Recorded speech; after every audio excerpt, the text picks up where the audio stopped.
Evening.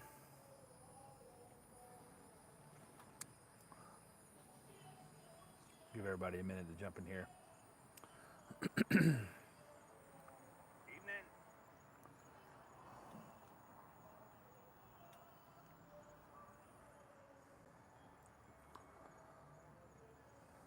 Talking muzzleloaders tonight with muzzleloader season coming up. I want to get on my shirt. Don't you love it when that happens? Is it blood? I don't know what that is.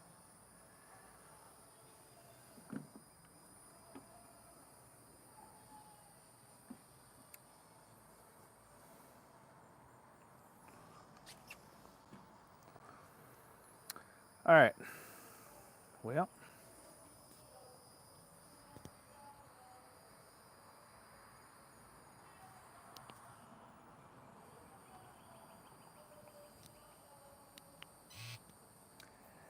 so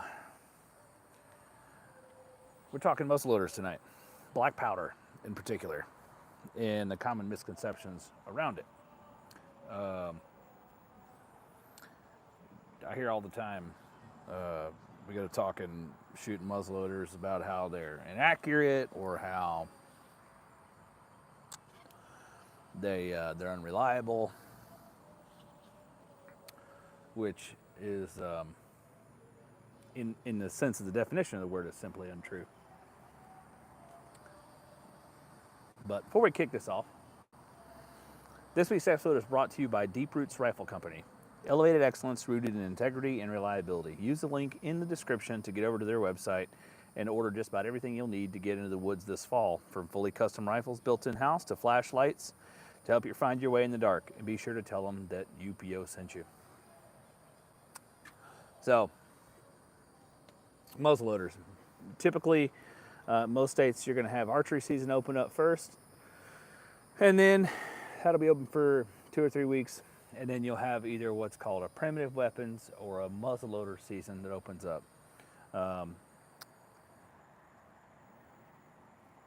And the rules are going to differ state to state for what's legal. Muzzleloaders of today are very different than muzzleloaders of even a decade ago, right? Like 10, 15 years ago. You've got muzzleloaders now that are holding sub-MOA, sub-minute of angle groups at 500 yards. That is rifle accuracy, not like that's modern rifle cartridge accuracy, not, your typical muzzleloader accuracy.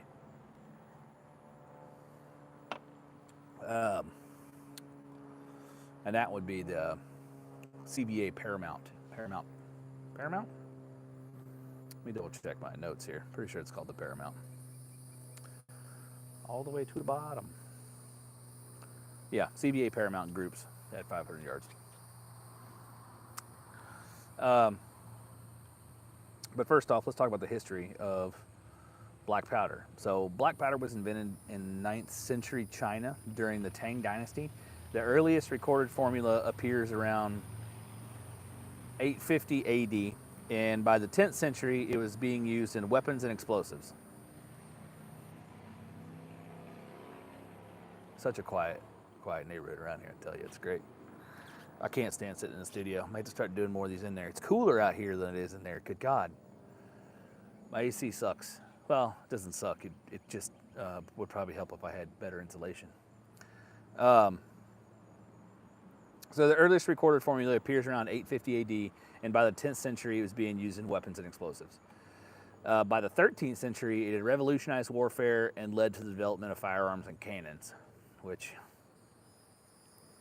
cannons are hands down badass. I want a cannon. If you guys, sidebar, if you haven't looked at the bowling ball mortars, you should. You guys making mortars that are shooting using black powder, like an ounce or 2 ounce of, I think it's 2F, which will go into the F's 2F grade black powder or Pyrodex, which is cannon powder, and they're launching bowling balls 400 and 500 yards out of these things. It's freaking awesome. America. Your early rifled guns, late 14, they had spiral grooves inside the barrel and accuracy over smooth bores. These rifles were rare and expensive and mostly used by specialized sharpshooters and hunters. Then your Jaeger rifle comes about in the 1600s in Germany as one of the first purpose-built hunting rifles. German-speaking regions, it was short, heavy, and accurate, designed for game hunting in dense forests. Still could pick up clones of those today, and they are beautiful. You can get some kits. And we'll discuss where you can find kits when we go to wrap this up. But then you get your Kentucky or Pennsylvania rifle around the 1700s. It was developed by German gunsmiths in colonial America, and this is one of the first widely used black powder rifles with rifling. Known for its long barrel and accuracy, it played a significant role in the American Revolutionary War. So think of like Daniel Boone, Davy Crockett, except I think what they're depicted with in the movies is a cap lock and not a flintlock, whereas your original Kentucky or Pennsylvania rifles would have been flintlock, but later converted to cap lock as, you know, technology changed. So you're looking at muzzleloading or black powder firearms. You're looking at, you started with match locks and then wheel locks and flint locks. I'm not sure which came first, the flint lock or the wheel lock. And then you graduate up to the cap lock, which is using the number 10 percussion cap, or number 11 percussion cap, number 10 or 11, and a hammer to ignite the black powder. Flint locks using flint and steel. The wheel locks were also using a flint, but in a different fashion than your typical flintlock does, with a frizzen and pan. And your matchlocks used a piece of lit hemp rope that they would pull, and as you pull the trigger, it would go forward onto like a flash pan and poof, light your gun off. So, and now you have what we could call muzzleloaders be an inline or a modern inline, where instead of using a number 10 or a number 11 percussion cap, you're using a 209 primer. Some of those in like the CVA Paramount, for example, actually uses a large rifle primer. CVA makes an adapter for the large rifle primer to fit into a reusable 209 primer thing. And then there were even the Remington 700 muzzleloader, I think, used a empty cartridge in a large rifle primer. You just reprime the cartridge. Or you could buy the empty cartridges for the Remington 700.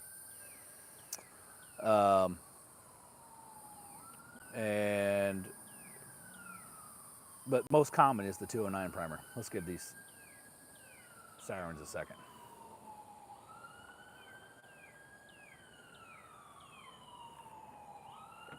Busy night out here tonight.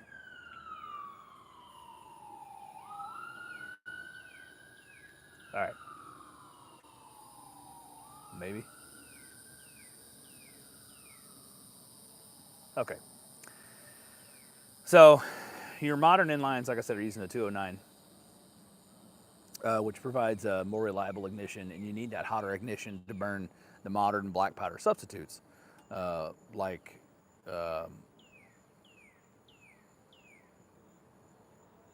let's see what we're looking for here.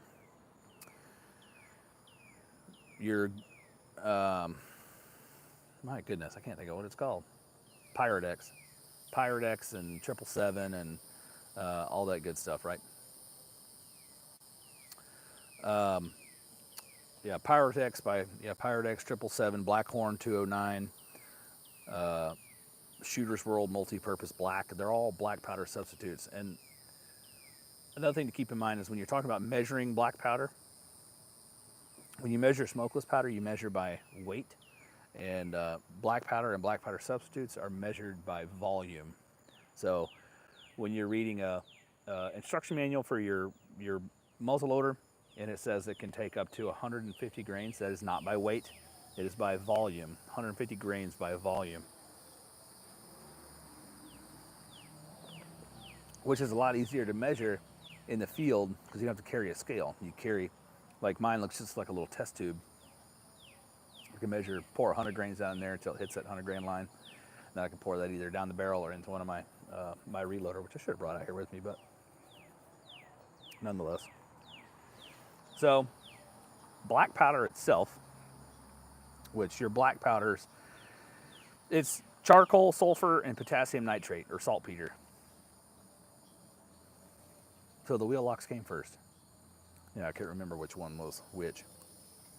They didn't stick around very long.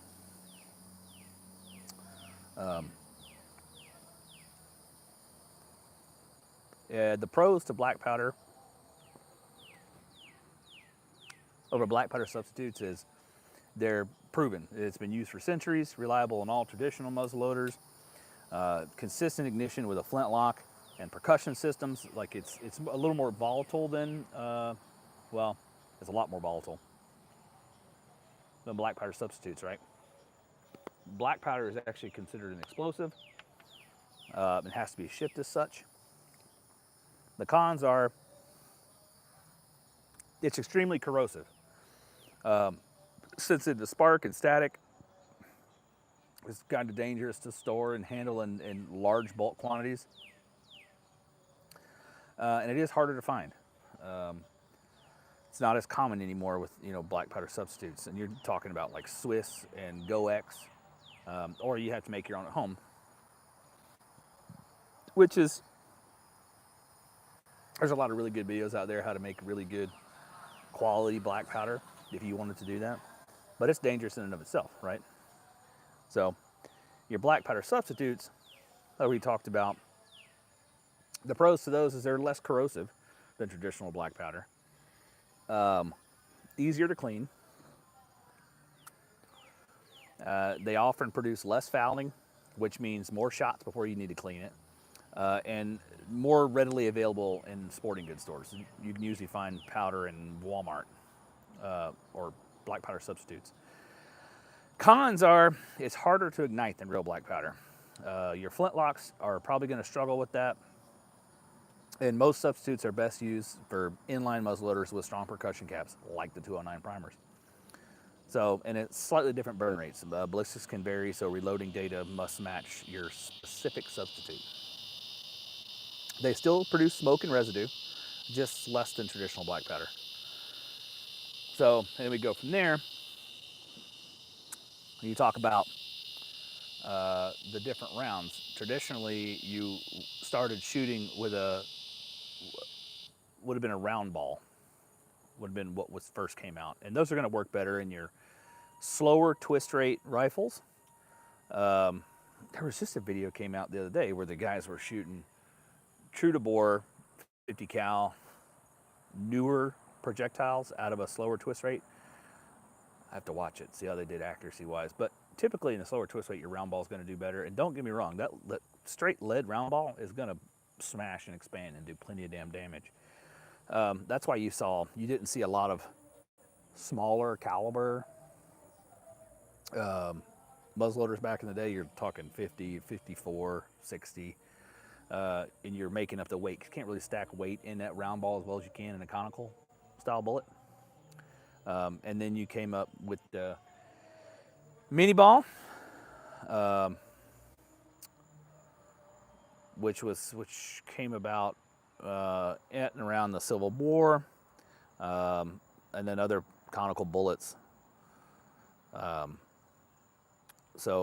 now with these, you can either shoot true to bore or you can shoot a sabot. So, sabot is a plastic or synthetic sleeve that holds a smaller diameter projectile, usually a 45 or 40 caliber bullet. So it could be fired from a larger bore like a 50 caliber muzzleloader.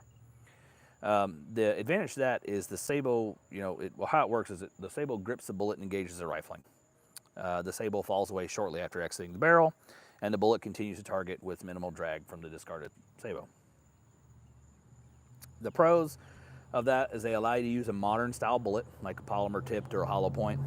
They're typically more aerodynamic and accurate at longer ranges, and they're common in inline muzzleloaders. Cons is they're not true to bore. The bullet itself is smaller than the bore. The sabot separation can be inconsistent in extreme temperatures and may leave plastic residue in the barrel, but all that can be, cleaned out. True to bore projectiles, like I said, the conical bullets, the mini balls, the patched round balls, and some solid lead full bore conicals, they engage the rifling directly. Consistent contact with the bore, no sabot separation issues. They're often legal for primitive and inline restricted areas. And some designs like Thor bullets expand on impact, offering high terminal performance.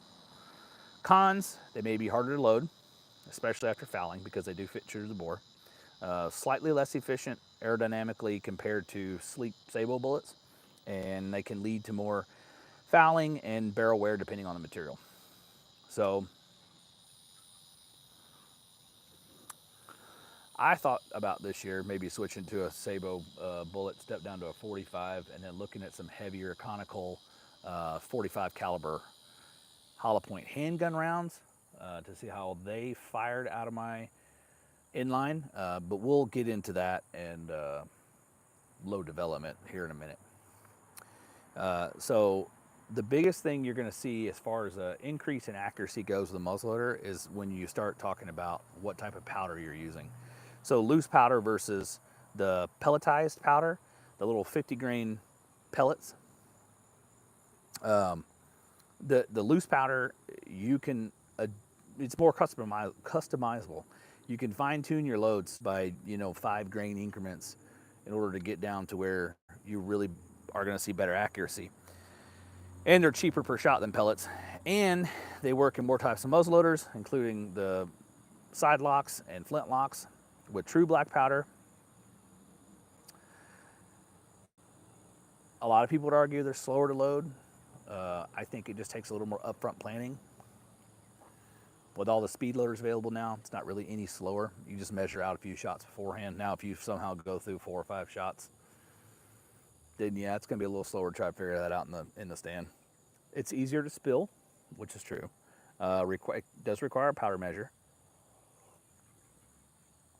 And potentially a powder horn or flask. It can be messier, especially in the field. Whereas your pellets, they're convenient. You drop in 1 to 3 pellets. They're usually 50 grains, so usually 2 50 grain pellets for a 100 grain load. Less gear to carry, no measure needed. They're a consistent charge size, less chance of under or overloading. Great for inlines and modern hunting setups. So they say. I don't like them. They're less accurate than some guns due to fixed charge size. You can't adjust loads as precisely.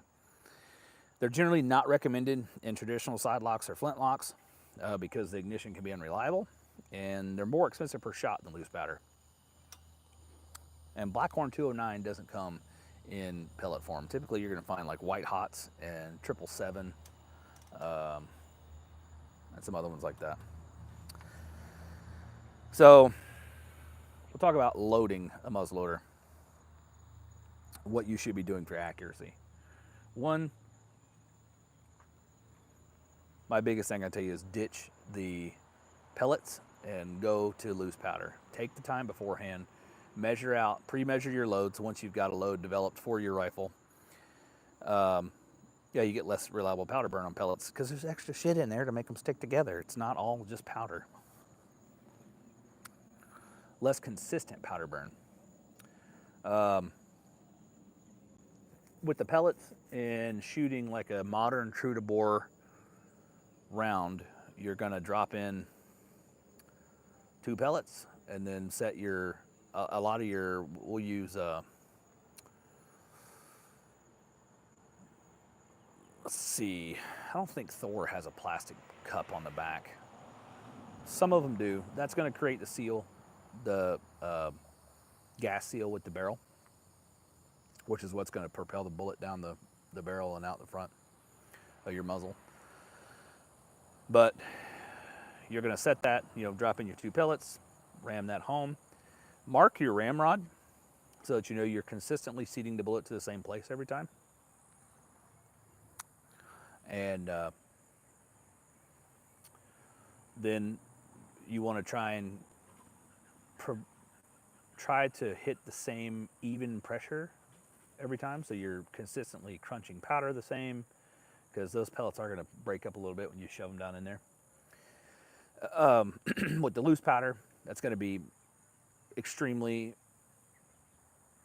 important to make sure you're loading it to the same spot every time. So again, mark your ramrod.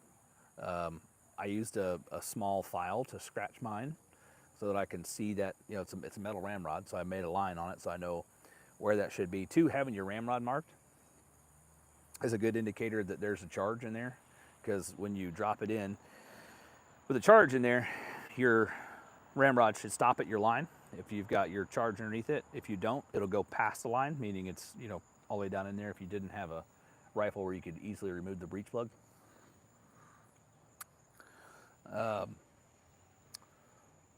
And then you may want to provide a second measurement to where you're going to pick up to that. With loose powder, you'll pick up to that point, drop the rod, do that 3 times. It's going to give you consistency every single time, the same way every time, same pressure, same all that. Every time will help get you more accuracy. I have a Thompson Center. Oh, for the life of me, I can't remember the name of that rifle. Regardless, I picked it up at a gun store used, and it works great, right? But when I started, I was shooting pellets, and I was getting maybe 3.5 to 4 inch group at 100 yards, and I was not satisfied with that. So I switched over to loose powder with the same bullet, and I went from 3.5 inches down to a 1/2 inch group at 100 yards. And all I changed was from pellets to loose powder. We want to talk about building a load for a muzzleloader. You would want to start, shoot a 50 caliber. So we'll start with probably 75 to 80 grains of powder. You're going to pick a bullet that you think you're going to like, performance-wise. And then you're going to want to shoot for groupings at 70 grains. And then bump it up to 80 grains and see if your group gets better or worse. 70, 80, 90, 100, and whichever grain weight you get there is going to give it gives you the best grouping. You're going to stick with that grain, and then you can go and adjust your bullet weights after you've got your grain weight figured out to see what shoots best. Sometimes you can jump on forums. A lot of times you can on the internet and find that your rifle with this bullet and this powder, other people are seeing it group consistently, an inch, 1.5 inches at 100. So you can start with that available load data and see if that works the same for yours. Or you can build your own, depending on what round you want to use. It's going to take a lot of shooting, a lot of cleaning. I think this year I'm going to try the Federal Borlocks. I've heard a lot of great things about those. Either that, or I'll try that Sabo with a 45 caliber, like 45 AC pistol bullet, ACP pistol bullet, and see how that good hollow point. See how that works for me. I'm not sure. I'm more focused on penetration, get a good blood trail through and through, than I am wanting to have tack drive and accuracy. If I can get it to hold an inch, 1.5 inches at 100, and then especially if I can hold that like a 4 inch group at 200 yards, I'm good. And then I may take a shot at 250 given the chance, if I have that type of length available on a range to me. But right, Tyke says bullet weight and charge will both affect velocity based on twist rate. So you may find too, say you're shooting a 230 grain bullet with 90 grains of powder, and you're pulling a 1.5 inch group, and then you switch over to a 200 grain bullet, and it drops down to 1 inch, and So that gets better. So maybe you want to drop your powder charge by 5 or 10 grains, play with that a little bit until you get something that shoots perfect for you. And what's the complaint, man? There's range time. Get to shoot. It's fun. When you're talking about using like a flintlock or a cap lock where you're using a patch round ball, that's going to be powder, patch, ball, send it home, primer on the outside, let her eat. But using patches, you can go and collect patches and look how you see if your patches are cut. Your patches are going to tell a story as to how the ball's moving down the barrel. So, and you can change the thickness of your patches. You can change, use a slightly smaller diameter ball and a thicker patch, or a thinner patch and a larger ball, or a thinner patch with the same size ball. There's a lot more room to play with there, but it's inherently going to be a little more harder to get accuracy with, just because you're using iron sights. But they can still be very accurate, 200 and 300 yards with practice. And sighting in those iron sights is a little different because you're going to shave metal off. And honestly, I would recommend, if you're looking at sighting in iron sights, it's best to know your average shooting range. And if you know your furthest shot is going to be, typically the furthest you're going to shoot is 150 yards, with the occasional chance to reach out to 200. I would sight in at 100 and then shoot at 50 and then shoot at 150 to see where because at 50, your bullet's going to be higher than your 0. At 150, it's going to be lower by a few inches. And then shoot at 200 just to see, just in case that chance presents itself. If you're shooting iron sights, you may want to step that in from, you know your furthest distance 150 yards. You may want to step that 0 into 50 or 75, wherever you can see your target well with the naked eye. The 0 there, and then shoot again at 100, 150, 200, and then 30 and 50 yards closer. But muzzleloaders, we already mentioned the modern black powder rifle. Probably the most accurate modern black powder rifle would be the CVA Paramount, and they're shooting a specialized bullet, and I think they're coming in like 40 and 45 caliber, whereas most of your muzzleloaders are traditionally in 50 or 45. And there are some states that require you to shoot at least a 50. Some states require you to shoot, you have to shoot iron sights only, or open sights.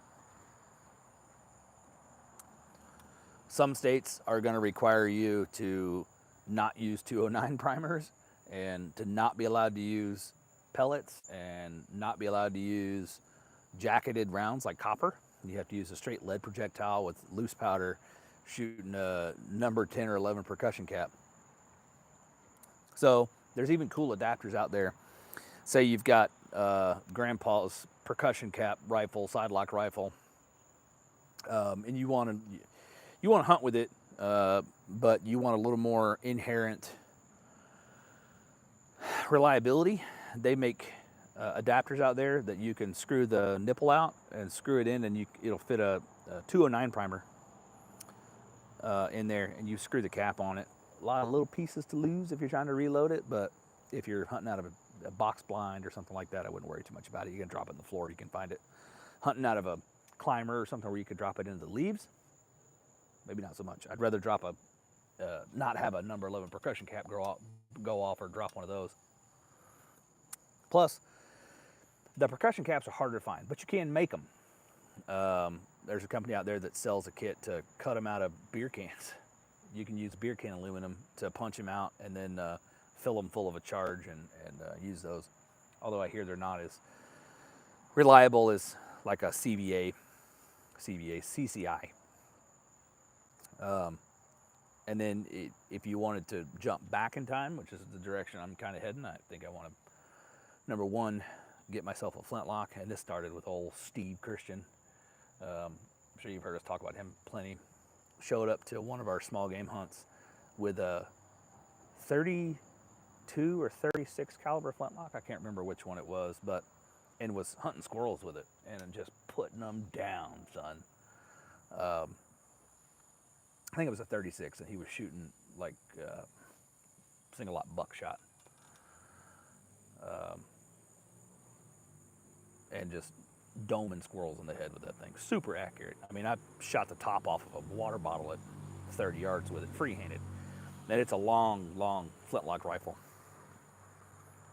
But if you've never shot a flintlock, that's an experience in and of itself, just because of the contained explosion right in your face when you shoot, because you're going to get a flash in the pan, which is what's going to ignite your main powder charge and send your round down range.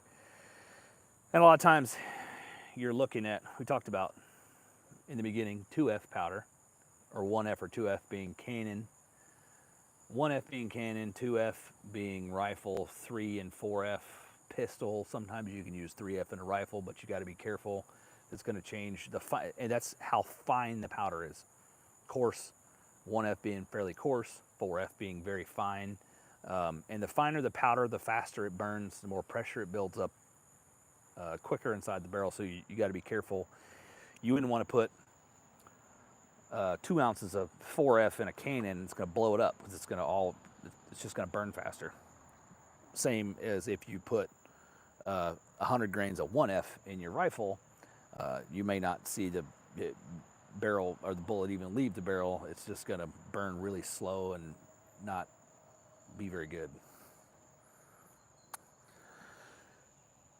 So if you wanted to go back to the older style kits, muzzleloaders.com has a lot of pistol kits and some traditions, some cheaper traditions kits for Kentucky rifles and plains rifles, and sometimes you can find there's a Gimmer Hawken kit. But if you really wanted to build a more true to form,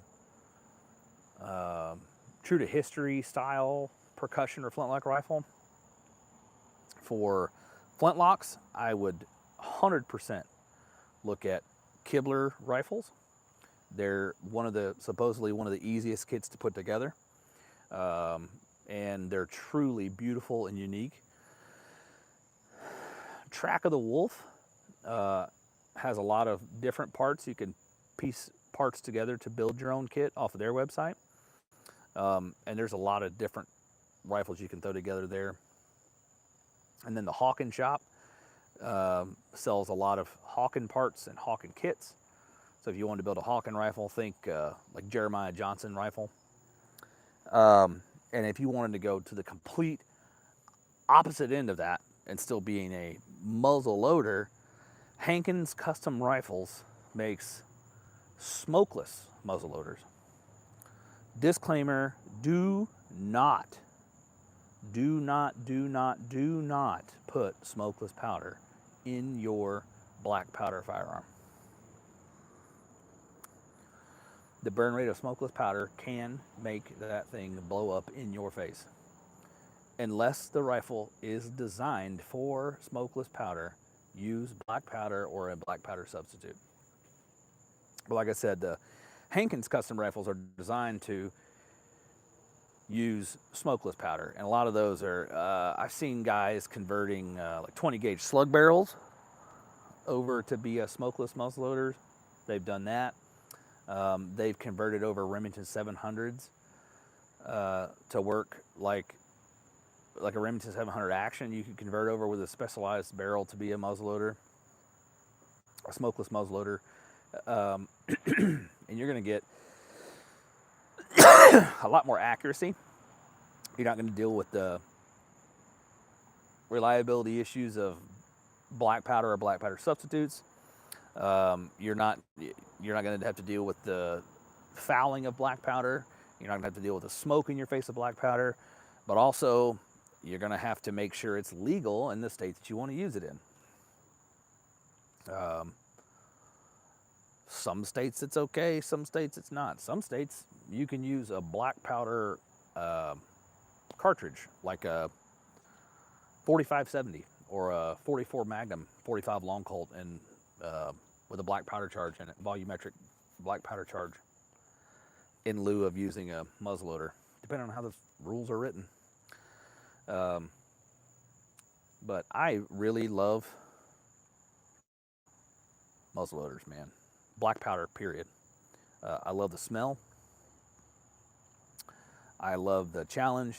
There is a bit of reliability, and really, like, flintlocks get their bad name for reliability issues because the springs and the tensioner springs and stuff in there need to be really fine-tuned in order to make those work well. So you're going to see, like, your Kibler makes, almost exclusively makes flintlocks. Jim is supposed to be coming out with a Hawken this year, and he does everything so true to. It's going to be a Kibler Hawken. The Hawken brothers created the Hawken, the original Hawken rifle, and then one of the Hawken brothers died, and the other Hawken brothers sold the patent to Gimmer, and that's where you get the Gimmer Hawken. And now Kibler's making the Kibler Hawken. Jim Kibler's making the Kibler Hawken, which as soon as one of those bad kids comes out, buddy, I'm getting myself one. I think I'm going to get a 54 because I want to be able to elk hunt with it. You can elk hunt with a 50, by all means, but shooting a round ball, I think I'd rather shoot a 54 at an elk. And then I'd like to also build, like Steve has, build myself a little 32 caliber, or 36 would probably be the route that I would go. So the molds are more readily available. And you can use buckshot to load it. And 36 is a good middle of the road. It's big enough down here in the southeast to take a deer with, if it's legal. Because again, with muzzleloaders, they're going to have caliber restrictions just about everywhere you go.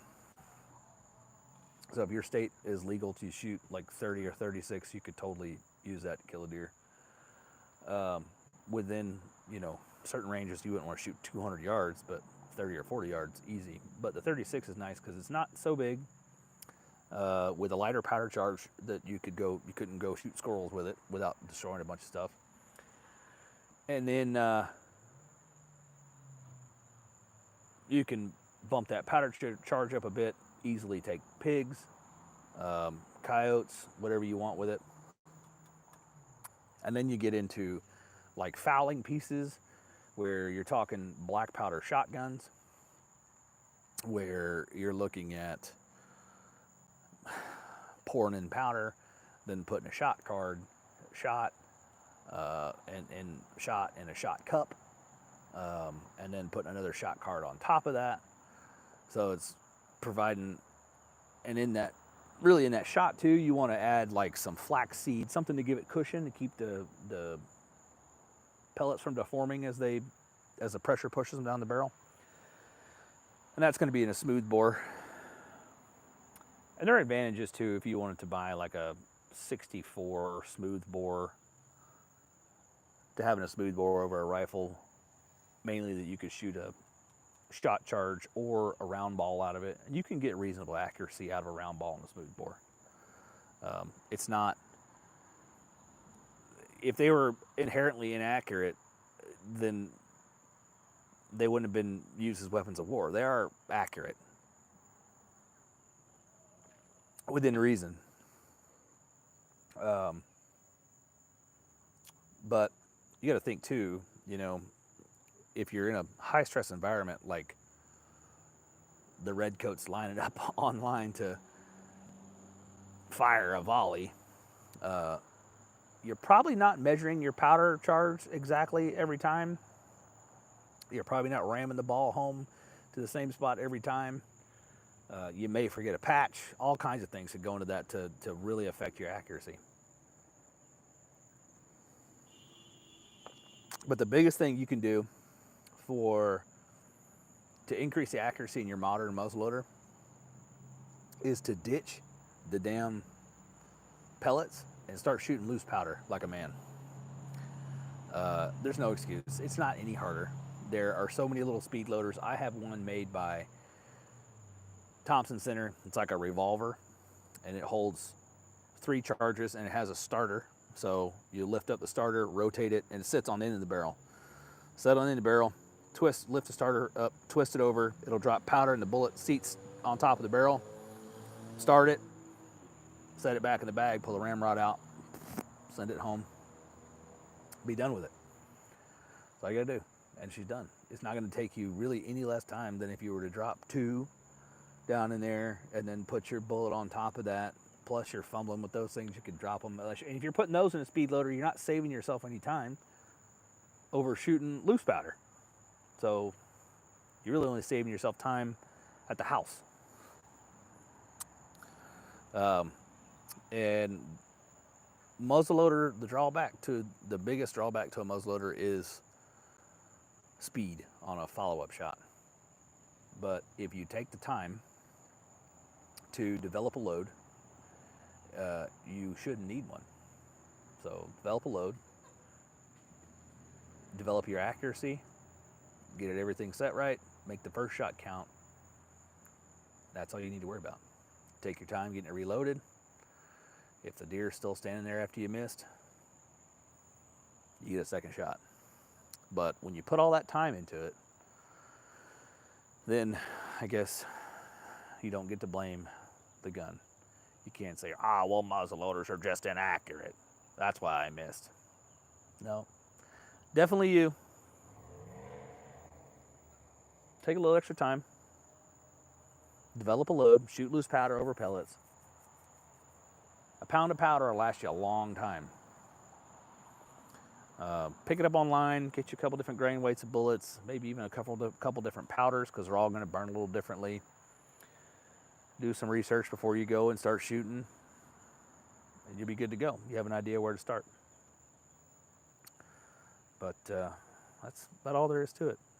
Same goes with, shooting a bow or shooting your regular rifle. Practice, practice, practice, practice, practice, practice. And consistency. Consistency, no matter what you're shooting, consistency is accuracy. Slingshot, muzzleloader, bow, trad bow, longbow, self bow, compound bow, crossbow, rifle, lever action, pistol caliber, doesn't matter. Consistency. Consistency is accuracy. Well, that's it for this one. I'm going to hang out with you guys for a minute, and I'm going to hit the hay.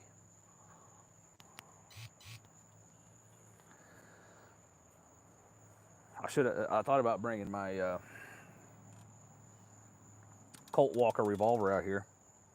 I don't know how YouTube would feel about that one though, so I left it in the house. I need to put my Thompson Center back together because I pulled it apart to repaint it because the paint on the stock is wearing down. But I went to get in my gun safe today and realized the 9-volt battery's dead. So I got to go get another 9-volt tomorrow, so I can actually get into my gun safe. And then start looking at going to a dial instead of a stupid keypad. Not a fan. That thing's been burning through 9-volt batteries like nobody's business. For some reason, it used to last. Change it out when you change the smoke alarm batteries. But like once a year. But now it's lasting 6 weeks, and it runs the battery from fully charged to completely dead. So I don't know what's going on with that thing. But I'm going to head out of here. You guys have a good night.